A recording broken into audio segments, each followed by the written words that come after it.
Hello friends, let's resume our Haryana G K quick revision series. So friends, आज लेकर हाजिर हुई हूँ एक मोस्ट रिक्वेस्टेड टॉपिक वर वीडियो, हरियाणा का नया मंत्रिमंडल।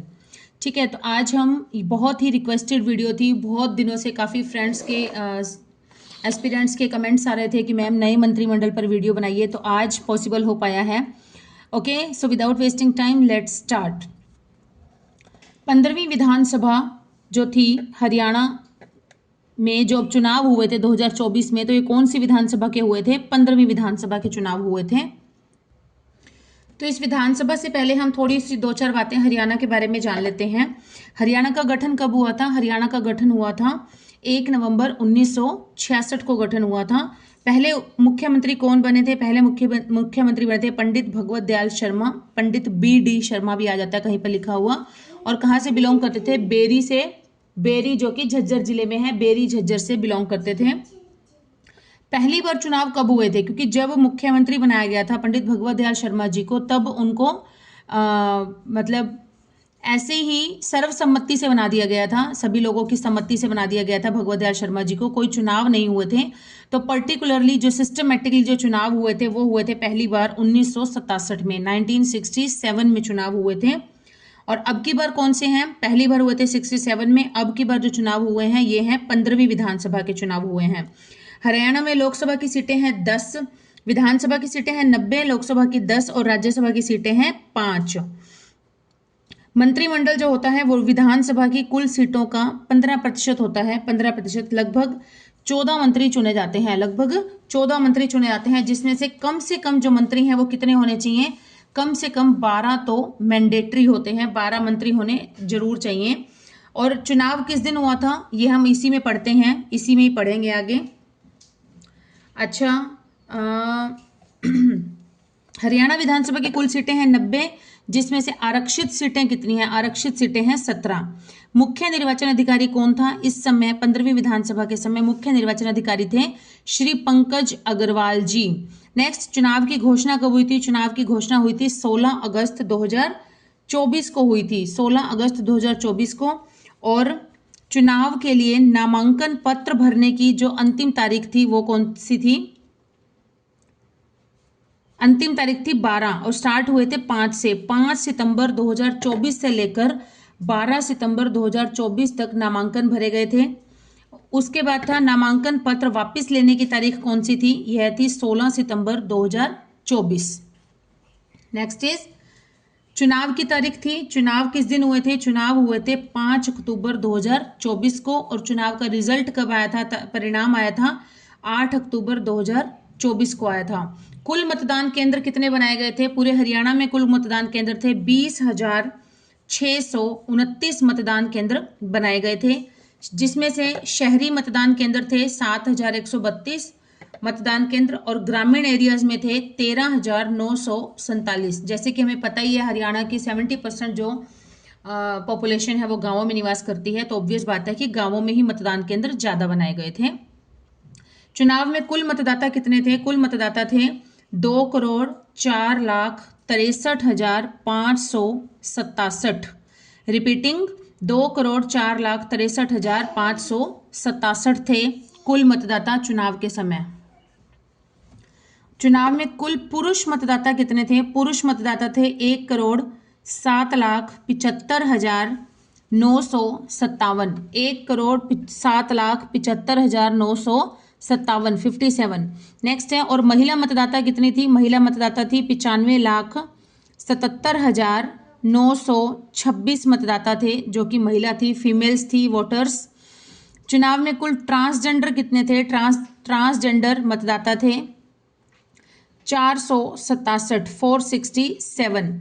कुल दिव्यांग मतदाता कितने थे? दिव्यांग मतदाता थे 14,91,142। 14,91,142 मतदाता थे जो कि दिव्यांग थे पूरे हरियाणा में। कुल प्रवासी मतदाता थे 794, 794। कुल सेवा मतदाता, सर्विस वोट्स, जो कि सर्विसेज में होते हैं अपनी, तो इनके मतदाता थे कितने? 1,09,217 मतदाता। कुल उम्मीदवार कितने थे? कुल उम्मीदवार जिन्होंने चुनाव लड़ा था, तो चुनाव लड़ा था 1031, 1031 तो ये था उम्मीदवार थे चुनाव में कुल जिन्होंने रजिस्ट्रेशन कराया था चुनाव लड़ने के लिए।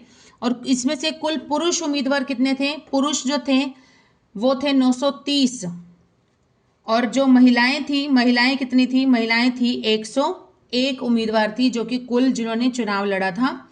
ट्रांसजेंडर इसमें से कोई भी नहीं था। ये भी क्वेश्चन बन सकता है कि कितने कुल ट्रांसजेंडर उम्मीदवार थे, तो कोई भी नहीं था, 0। ओके। और जो मैक्सिमम खर्चा रखा गया था अब की बार, जैसे चुनाव आयोग की तरफ से रखा जाता है कि कितना खर्चा होना चाहिए, मैक्सिमम खर्चा रखा गया था 40 लाख रुपए रखा गया था कि एक जो उम्मीदवार है जो चुनाव लड़ेगा, चुनाव के प्रचार में 40 लाख से अधिक खर्चा नहीं कर सकता है। नेक्स्ट इज सबसे ज्यादा विधानसभा वाला जिला था हिसार। हिसार में कितनी विधानसभा सीटें हैं? 7 हैं। फरीदाबाद में है 6, सोनीपत में है 6। सबसे ज्यादा है हिसार में, कितनी है? 7 सीट्स हैं। टोटल 7 सीटें हैं हिसार में अकेले में। नेक्स्ट है सबसे कम विधानसभा वाला जिला है पंचकुला में है 2, और चरखी दादरी में भी है 2। पंचकुला में भी 2 और चरखी दादरी में भी 2। नेक्स्ट, चुनाव में कुल मतदान कितना हुआ था? आधिकारिक सूचना के अनुसार कुल मतदान हुआ था, मतलब जो टोटल जितने भी वोट हैं उसका 61% लोगों ने मतदान किया था। कुछ लोग तो मतदान करते ही नहीं है। सबसे अधिक मतदान वाली विधानसभा, सबसे ज्यादा मतदान कहां पर हुए थे? लोहारू, जो कि है भिवानी जिले में। कितने हुए थे? कुल जितने भी वोट डाले गए थे उनका 79% वोट जो है वो अकेले भिवानी जिले से आए थे, और उसमें भी सबसे ज्यादा लोहारू से आए थे। सबसे कम मतदान कहां से आए थे? सबसे कम मतदान आए थे बड़खल, और कहां पर है? यह है फरीदाबाद में है। 47% वोट डाले गए थे फरीदाबाद से, बड़खल से। नेक्स्ट इज चुनाव के परिणाम के बारे में बात करते हैं। अब चुनाव का परिणाम कि किस दल को कितनी सीटें मिली, तो ये देखते हैं। भारतीय जनता पार्टी को सीटें मिली थी 48, और अगर वोटों की गिनती में देखा जाए तो कितने वोट मिले थे? 55,48,800 वोट मिले थे, और परसेंटेज में कितने थे ये? 39.94। टोटल जितने वोट डाले गए थे उन वोटों का 39.94% जो वह है अकेली भारतीय जनता पार्टी को वोट मिले थे। और जो सीटें कितनी थी? 48 सीटें थी। देखिए आगे है भारतीय राष्ट्रीय कांग्रेस में 37 सीटें मिली थी, और वोट कितने मिले थे? 54,30,602। आप देख सकते हैं यहाँ से वोटों का डिफरेंस बहुत कम है। यहाँ पे 55 लाख है, यहाँ पे 54 लाख है। वोटों का डिफरेंस बहुत ज्यादा कम है, लेकिन सीटें जो हैं, सीटों का डिफरेंस थोड़ा ज्यादा है। 9 सीटें ज्यादा मिली हैं बीजेपी को। और सीटें जो होती हैं, जैसे 90 सीटें हैं टोटल, तो 45 + 1, ठीक है, 46 सीटें जिसको मिल जाती हैं वही विनर हो जाती है पार्टी। तो इस तरह से सीटें जो मिली हैं वो भारतीय जनता पार्टी को ज्यादा मिली हैं, लेकिन वोट जो हैं, वोटों का डिफरेंस बहुत अधिक ही कम है। और टोटल मतदान मिले हैं 39.09। देखिए इनको मिले थे 39.94 और इनको 39.09, मतलब बहुत ही मतलब जैसे पॉइंटों पर आकर ही बहुत ही कम अंतर से जीती है यह भारतीय जनता पार्टी वोटों से। इंडियन नेशनल लोकदल इनेलो जिसे कहते हैं, इनेलो की सीटें हैं दो सीटें मिली हैं, और इनको वोट मिले थे 5,75,192 वोट मिले थे, और टोटल परसेंटेज के हिसाब से 4.14%। आजाद उम्मीदवार जो कि थे वो कितने थे? 3 थे, और इनको 3 सीटें थी। 3 सीटों पर जीत हुई है, आजाद थे जो, और इनको वोट मिले थे 11.67% वोट मिले थे। सबसे अधिक मत से जीतने वाले उम्मीदवार कौन थे? तो ये देखते हैं। सबसे ज्यादा वोटों से जीतने वाले उम्मीदवार पहले थे मामन खान। ये हैं फिरोजपुर झिरका, नूह मेवात से बिलोंग करते हैं, विधानसभा सीट है फिरोजपुर झिरका, और कांग्रेस से बिलोंग करते हैं। इनको वोट मिले थे 98,441, लगभग 1 लाख के करीब एक ही बंदे को वोट मिले थे। और दूसरे नंबर सबसे ज्यादा मिले थे भूपेंद्र सिंह हुड्डा जी को, जो कि गढ़ी सांपला किलोई विधानसभा से बिलोंग करते हैं और इनको वोट मिले थे 71,465 वोट। 71,465 वोट मिले थे, जो कि कांग्रेस पार्टी से बिलोंग करते हैं, विपक्ष पार्टी से बिलोंग करते हैं। भूपेंद्र सिंह हुड्डा जी, जो कि हमारे पूर्व सीएम भी रह चुके हैं, सब जानते हैं आप, 2 बार सीएम रहे हैं। सबसे कम मतों से, सबसे कम वोटों से जीतने वाले उम्मीदवार कौन थे, मतलब जिनका बहुत ही कम डिफरेंस रहा था, वो थे नंबर 1 पे थे देवेंद्र चतुर्भुज अत्री। देवेंद्र चतुर्भुज अत्री, जो कि कौन सी सीट से बिलोंग करते थे, उचाना विधानसभा सीट से, और कितने वोटों से, सिर्फ 32 वोटों से जीते थे। 32 वोटों से इनकी जीत हुई थी, बीजेपी पार्टी से बिलोंग करते हैं। नेक्स्ट है आदित्य देवीलाल। आदित्य देवीलाल जो कि डबवाली विधानसभा सीट से बिलोंग करते हैं, आदित्य देवीलाल, और ये इनेलो पार्टी से बिलोंग करते हैं और ये जीते थे 610 वोटों से जीते थे। डबवाली सीट से जीते थे, डबवाली सिरसा, 610 वोटों से। नेक्स्ट है आरक्षित। आरक्षित विधानसभा सीट से सबसे अधिक मत से जीतने वाला उम्मीदवार कौन था, बिमला चौधरी। बिमला चौधरी जो कि पटौदी गुड़गांव विधानसभा सीट से हैं और 46,530 मतों से जीती थी ये। 46,530 मतों से बीजेपी से बिलोंग करती हैं। नरेश सेलवाल। नरेश सेलवाल उकलाना मंडी हिसार से बिलोंग करते हैं, हिसार विधानसभा सीट है ये, और 28,092 वोटों से जीती है और जीते हैं और बीजेपी से बिलोंग करते हैं। आरक्षित विधानसभा सीट से सबसे कम वोटों से जीतने वाला कौन था, तो सबसे कम वोटों से जीतने वाले थे रेणुबाला। रेणुबाला जो कि सढौरा यमुनानगर विधानसभा सीट से बिलोंग करते हैं और कांग्रेस पार्टी से बिलोंग करते हैं। 1699 वोटों से, 1699 वोटों से जीती थी। और है हरिंदर सिंह रामरतन, ये बिलोंग करते हैं होडल फरीदाबाद में है, होडल फरीदाबाद विधानसभा सीट से, और ये 2595 वोटों से जीती हैं और बीजेपी पार्टी से बिलोंग करती हैं। नेक्स्ट विशेष क्या है, स्पेशल क्या है, इसमें ये देखते हैं थोड़ा सा कि प्रदेश के अब की बार जो विधानसभा चुनाव हुए थे, 15वीं विधानसभा के जो चुनाव हुए थे, इनमें पहली बार घर बैठे वोट डालने का प्रावधान प्रदान किया गया था, सुविधा प्रदान की गई थी, होम वोटिंग, जिसके अंतर्गत क्या था कि जो 85 ईयर्स के लोग हैं, 85 वर्ष के या फिर अबव 85 या अब 85 वर्ष से अधिक आयु वाले जो मतदाता हैं और दिव्यांग मतदाता हैं, जो एक तो 85 या अबव 85 ईयर्स हैं और दूसरा है दिव्यांग मतदाता हैं, अगर चाहें, कई बार ऐसे होता है कि कई बार घर में बुजुर्गों को कोई लेके जाने वाला नहीं होता है ना, कुछ ऐसी फैसिलिटीज उनके पास नहीं होती है कि वो दूर तक जा पाए या उनकी फिजिकली कंडीशन नहीं होती है, तो इस ऐसी कंडीशंस में अगर वो चाहें तो घर बैठे ही वोट डाल सकते हैं। तो इस सुविधा का लाभ उठाया था, देखो इस प्रकार से 2468 दिव्यांगों ने वोट डाला था और 8,907 वृद्धों ने, जो कि 85 ईयर्स या अबव 85 ईयर्स थे, इन्होंने घर बैठे ही मतदान किया था। तो लगभग आप देख सकते हैं 8 और 2 10, लगभग 11,000 लोगों ने इस तरह से इस सुविधा का लाभ उठाया था। इसके बाद है नोटा। नोटा क्या होता है, नोटा का जो नोटा भी एक ईवीएम के ऊपर, इलेक्ट्रिकल वोटिंग मशीन जो होती है उसके ऊपर एक बटन होता है नोटा का, जो कि गुलाबी रंग का होता है। नोटा के बटन का रंग होता है गुलाबी रंग का बटन होता है नोटा का, और इसका मतलब ये होता है not of the above, none of the above, none of the above, none of the above, NOTA का मतलब होता है। तो इसमें अब की बार नोटा में कितने डाले गए थे वोट, मतलब नोट का मतलब इन सब में से हमें कोई पसंद नहीं है, जब कोई वोट किसी को भी नहीं डालना चाहता है तब नोटा पर बटन दबाया जाता है। तो 5 26 26 आप इजीली याद रख सकते हैं, 5 26 26। तो नोटा में अब की बार 15वीं विधानसभा में हरियाणा में कितने वोट डले थे, 52,626, 5 26 26, ठीक है। अच्छा, कुछ और इंपॉर्टेंट फैक्ट्स मैं आपको बता देती हूँ जहां से क्वेश्चन बनने की पूरी उम्मीद हो सकती है।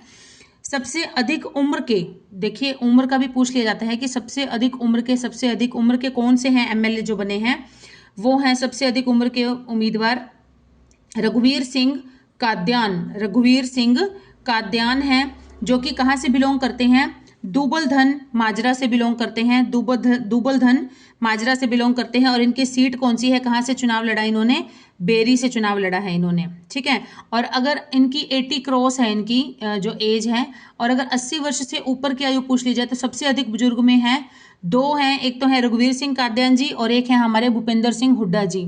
ये दोनों ही हैं सबसे अधिक उम्र दराज हैं। और उसके बाद है सबसे कम आयु के एमएलए कौन बने हैं, कौन उम्मीदवार का नाम क्या है, वो है आदित्य सुरजेवाला जो कि कहाँ से बिलोंग करते हैं, कैथल से इन्होंने चुनाव लड़ा है। और इनकी कम एज कितनी है, मिनिमम एज है इनकी 25 साल की इनकी एज है। और आदित्य सुरजेवाला कैथल से बिलोंग करते हैं। और है 101, अभी आपको पीछे भी बताया था कि कितनी महिला उम्मीदवार थी, तो 101 महिला उम्मीदवारों ने चुनाव लड़ा था, जिसमें से जीती कितनी टोटल कितनी उम्मीदवार जीत पाई थी महिला उम्मीदवार, तो ये जीती थी टोटल 101 में से 13 महिलाएं जीती थी। और 13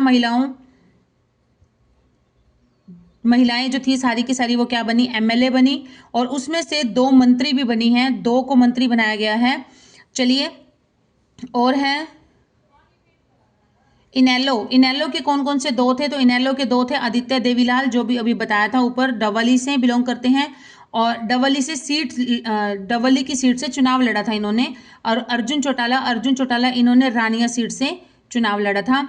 अच्छा, हरियाणा के स्पीकर कौन है, ये मोस्ट आस्क्ड क्वेश्चन है ये HSSC का, कि हरियाणा के स्पीकर कौन है। तो स्पीकर है, याद रखना अच्छी तरह से, हरविंदर सिंह कल्याण जो कि घरोंडा करनाल से बिलोंग करते हैं, घरोंडा करनाल से हरविंदर सिंह कल्याण।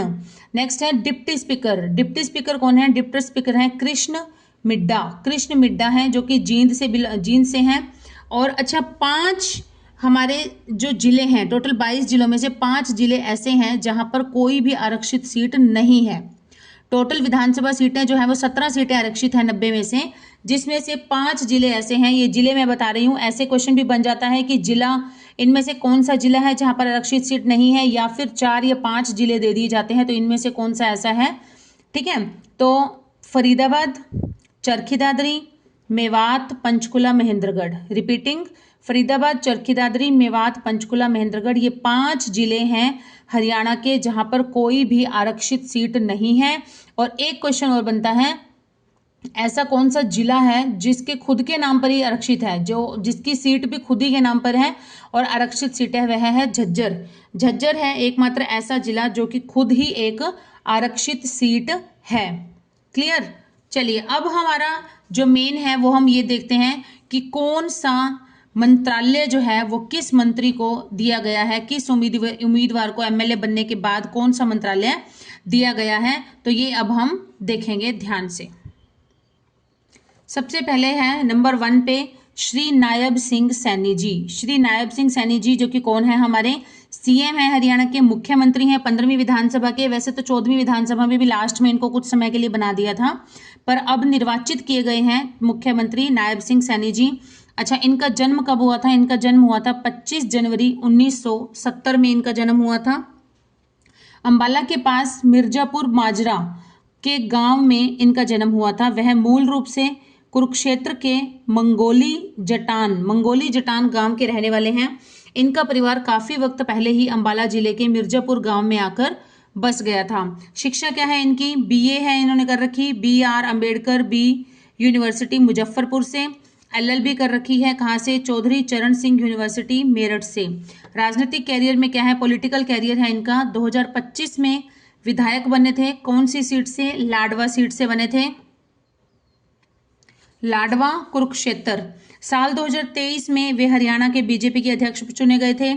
और 2019 से 2024 तक कुरुक्षेत्र लोकसभा सीट से सांसद बने थे। 2014 से 19 तक विधायक थे, कौन सी सीट से, नारायणगढ़ सीट से। वह साल 2015 से 2019 तक हरियाणा सरकार में राज्य मंत्री के रूप में भी सेवाएं दे चुके हैं। चलिए, अब ये देखते हैं कि इनके पास अब मंत्रालय कौन कौन से हैं। तो देखिए, नंबर 1 पर है इनके पास मंत्रालय गृह मंत्रालय। कौन सा मंत्रालय है, गृह मंत्रालय।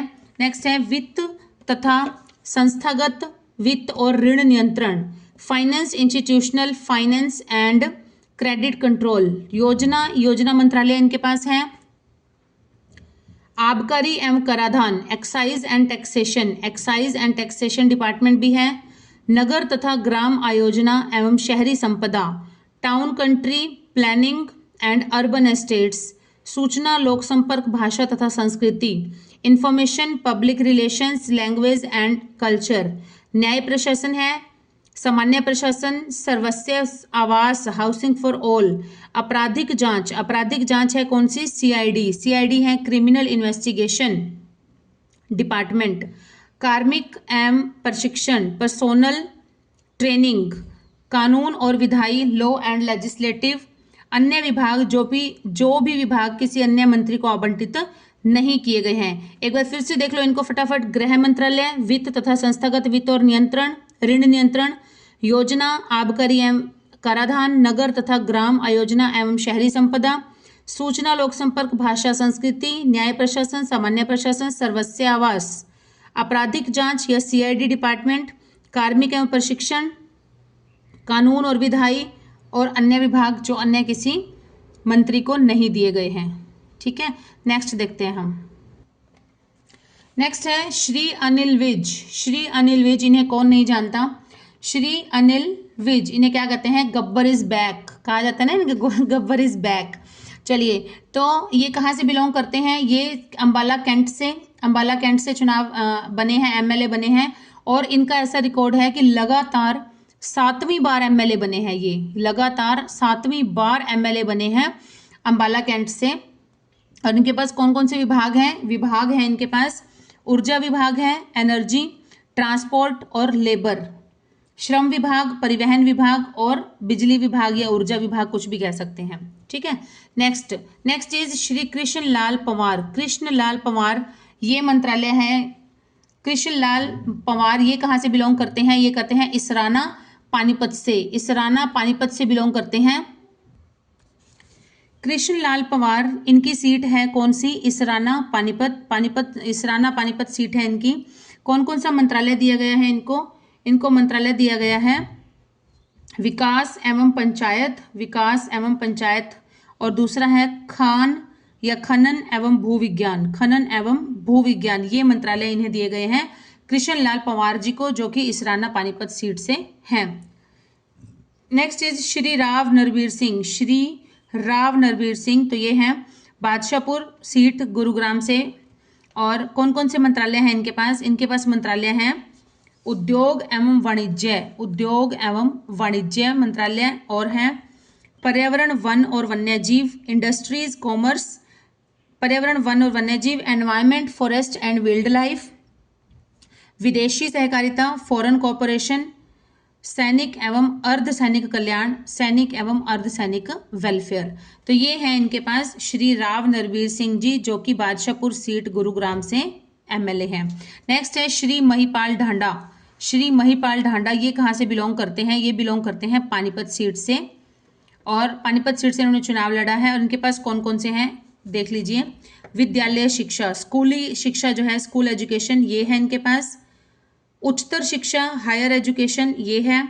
अभिलेखागार, जो भी आर्चीव्स हैं, संसदीय मामले, पार्लियामेंट्री अफेयर्स। विद्यालय शिक्षा, उच्चतर शिक्षा, अभिलेखागार और संसदीय मामले, ये सारे मंत्रालय जो है ये है हमारे श्री महिपाल ढांडा जी, जो कि पानीपत सीट से हैं। नेक्स्ट इज श्री विपुल गोयल, जो कि फरीदाबाद सीट से हैं। इनके पास मंत्रालय है राजस्व एवं आपदा प्रबंधन, और है शहरी स्थानीय निकाय, और है सिविल विमानन, सिविल एविएशन जो है ये भी किनके पास है? विपुल गोयल जी के पास है। नागरिक उड्डयन विभाग की कहते हैं सिविल विमानन को। तो ये सारे जो विभाग हैं ये है हमारे श्री विपुल गोयल जी, जो कि फरीदाबाद से बिलोंग करते हैं। नेक्स्ट है फरीदाबाद सीट से श्री अरविंद कुमार शर्मा, ये हैं गोहाना सोनीपत सीट से। और इनके पास मंत्रालय हैं कौन कौन से? पर्यटन, सहकारिता, पहले है सहकारिता विभाग, कोऑपरेशन, कारागार, जेल मंत्रालय भी यही है श्री अरविंद कुमार शर्मा जी। जेल मंत्रालय भी इनके पास है, जेल मंत्री हैं ये। निर्वाचन इलेक्शंस का भी इनके पास है। विरासत एवं पर्यटन, विरासत एवं पर्यटन चुनाव का भी इनके पास है। और हेरिटेज एंड टूरिज्म, टूरिज्म का भी इन्हीं के पास ही है। अभी जो सूरजकुंड मेला हुआ था वो हरियाणा पर्यटन विभाग के द्वारा अरेंजमेंट्स की करवाए जाते हैं, आयोजन करवाया जाता है। तो उसमें किसका रहा होगा? अरविंद कुमार शर्मा जी जो पर्यटन मंत्री हैं हमारे, इन्होंने ही सब अरेंजमेंट्स कराए थे। तो फिर से देख लेते हैं। सहकारिता है, कारागार या जेल है, और चुनाव आयोग है, और दूसरा है हेरिटेज एंड टूरिज्म, विरासत एवं पर्यटन मंत्री भी यही हैं जो कि गोहाना सोनीपत सीट से बिलोंग करते हैं। Next is Shri Shyam Rana, Shri Shyam Singh Rana, Shri Shyam Singh Rana. श्याम सिंह राणा कहाँ से बिलोंग करते हैं? ये बिलोंग करते हैं रादौर यमुनानगर से, रादौर यमुनानगर से। और इनके पास मंत्रालय है कौन कौन सा? कृषि एवं किसान कल्याण। अभी क्वेश्चन भी आया था हमारा लास्ट वीडियो में कि कृषि मंत्रालय को किस नाम से जाना जाता है? तो कृषि मंत्रालय को प्रॉपर कृषि एवं किसान कल्याण मंत्रालय के नाम से जाना जाता है, एग्रीकल्चर एंड फार्मर्स वेलफेयर। दूसरा है पशुपालन एवं डेयरी, पशुपालन एवं डेयरी विभाग, ये भी इनके पास है। और है मत्स्य फिशरीज, ये भी विभाग जो है ये श्री श्याम सिंह राणा जी के पास है। कृषि एवं किसान कल्याण, पशुपालन एवं डेयरी और मत्स्य विभाग, ये सारे किसके पास हैं? श्री श्याम सिंह राणा जी के पास हैं, जो कि हमारे कहाँ से बिलोंग करते हैं? रादौर यमुनानगर से। नेक्स्ट है श्री रणवीर गंगवा, श्री रणवीर गंगवा, ये हैं बरवाला हिसार से हैं। और इनके पास मंत्रालय है जन स्वास्थ्य अभियांत्रिकी, पब्लिक हेल्थ इंजीनियरिंग। और है लोक निर्माण, B&R, पब्लिक वर्क्स, जो कि है बिल्डिंग रोड्स वगैरह बनवाना, ये किसके अंडर है? ये भी है हमारे श्री रणवीर गंगवा, जो कि बरवाला हिसार सीट से बिलोंग करते हैं। श्री कृष्ण कुमार बेदी, कृष्ण कुमार बेदी जो कि नरवाना जींद सीट से बिलोंग करते हैं। और इनके पास मंत्रालय कौन कौन सा है? सामाजिक न्याय तथा अधिकारिता, अनुसूचित जातियां एवं पिछड़े वर्ग कल्याण, और Antyodaya SEWA, social justice, empowerment, SCs and BCs welfare, and Antyodaya SEWA। तो सत्कार हॉस्पिटैलिटी का जो है, जैसे हॉस्पिटैलिटी का है मेहमान नवाजी करनी, आवभगत करना, तो ये भी अरेंजमेंट्स करवाना, ये किसके अंडर है? ये भी जो है मंत्रालय कृष्ण कुमार बेदी जी के पास है। और दूसरा है आर्किटेक्चर का, वास्तुकला का है, ये भी है श्री कृष्ण कुमार बेदी जी के पास, जो कि है नरवाना जींद सीट से बिलोंग करते हैं। नेक्स्ट इज श्रुति चौधरी, श्रुति चौधरी ये बिलोंग करती है तो शाम भिवानी से। और इनके पास मंत्रालय है महिला एवं बाल विकास, विमेन एंड चाइल्ड डेवलपमेंट। और दूसरा है सिंचाई एवं जल संसाधन। ये जो श्रुति चौधरी जी हैं, ये जो हमारे पूर्व CM थे श्री चौधरी बंसीलाल जी, उनकी ग्रैंड डॉटर है, ये उनकी ग्रैंड डॉटर हैं श्रुति चौधरी जी, जो कि तोशाम भिवानी सीट से बिलोंग करती हैं। और यही महिला मंत्रालय इनके पास है, महिला मंत्री हैं ये है। नेक्स्ट आरती राव ये कहाँ से बिलोंग करती हैं? ये बिलोंग करती हैं अटेली महेंद्रगढ़ से बिलोंग करती हैं। मंत्रालय है इनके पास कौन कौन सा? स्वास्थ्य मंत्रालय है, चिकित्सा शिक्षा एवं अनुसंधान है, आयुष और राज्य मंत्री। तो ये है हेल्थ एजुकेशन, हेल्थ डिपार्टमेंट इनके पास है। स्वास्थ्य मंत्री हैं हमारी कौन? आरती राव जी। और है मेडिकल एजुकेशन रिसर्च, आयुष मंत्रालय, और है मिनिस्टर ऑफ स्टेट, ये राज्य मंत्री भी हैं। तो ये सारे जो डिपार्टमेंट हैं ये हैं आरती राव जी के पास, जो कि हैं हमारी अटेली महेंद्रगढ़ से बिलोंग करती हैं। श्री राजेश नागर ये बिलोंग करते हैं तिगांव, जो कि है फरीदाबाद की सीट है। और इनके पास मंत्रालय है खाद्य नागरिक आपूर्ति और उपभोक्ता मंत्रालय, स्वतंत्र प्रभार है इनका। Food, civil supplies, consumer affairs, independent charge है इनके पास। और दूसरा है मुद्रण एवं लेखन सामग्री, जो प्रिंटिंग होती है, स्टेशनरी, ये इनके पास, ये भी इंडिपेंडेंट चार्ज है। नेक्स्ट देखते हैं श्री गौरव गौतम, तो ये कहाँ से बिलोंग करते हैं? ये बिलोंग करते हैं पलवल फरीदाबाद सीट से। इनके पास मंत्रालय है युवा अधिकारिता एवं उद्यमिता, यूथ एम्पावरमेंट एंड एंटरप्रेन्योरशिप और इंडिपेंडेंट चार्ज है इनके पास। दूसरा है खेल मंत्रालय, ये है स्पोर्ट्स, मतलब खेल मंत्री भी यही हैं हमारे श्री गौरव गौतम जी। और है कानून और विद्याई संकलन, लॉ लेजिस्लेटिव, ये अटैच्ड है, ये इनको अटैच किया गया है इसमें। तो ये इस तरह से ये हमारे जो सारे के सारे जो अलग अलग फील्ड के, अलग अलग विभाग के, डिपार्टमेंट के जो मंत्रालय जो हैं वो सौंपे गए हैं, ये मैंने आपको सबको अच्छी तरह से करवा दिया है। अब हम देखते हैं कि लोकसभा सांसद कौन कौन है, थोड़ा जल्दी से इस पे भी गो थ्रू हो जाते हैं। मनोहर लाल खट्टर जी, श्री मनोहर लाल खट्टर जी जो कि हमारे पूर्व सीएम थे 14वीं विधानसभा के समय। ये केंद्रीय कैबिनेट मंत्री हैं। लोकसभा क्षेत्र है इनका करनाल, पार्टी है बीजेपी, और मंत्रालय है इनके पास आवास एवं शहरी कार्य मंत्रालय और बिजली मंत्रालय। लोकसभा सांसद में लोकसभा की सीटें हैं हमारे पास 10। तो नेक्स्ट है श्री राव इंद्रजीत सिंह, ये हैं केंद्रीय राज्य मंत्री। लोकसभा क्षेत्र है रेवाड़ी गुरुग्राम। पार्टी कौन सी है? बीजेपी। मंत्रालय कौन कौन से हैं इसके पास? मंत्रालय है इनके पास सांख्यिकी एवं कार्यक्रम क्रियान्वयन मंत्रालय, स्वतंत्र प्रभार है। योजना मंत्रालय, ये भी इंडिपेंडेंट चार्ज है। और तीसरा है संस्कृति मंत्रालय। इसके बाद नेक्स्ट है हमारे पास श्री नवीन जिंदल जो कि बिलोंग करते हैं, लोकसभा क्षेत्र है इनकी कुरुक्षेत्र, पार्टी है बीजेपी। और नेक्स्ट है श्री कृष्ण पाल, ये हैं केंद्रीय राज्य मंत्री हैं। लोकसभा क्षेत्र है फरीदाबाद, और पार्टी कौन सी है इनकी? पार्टी है बीजेपी पार्टी है। मंत्रालय है इनके पास सहकारिता मंत्रालय। नेक्स्ट है श्री धर्मवीर सिंह, लोकसभा क्षेत्र है भिवानी, पार्टी कौन सी है? पार्टी है इनकी भारतीय जनता पार्टी।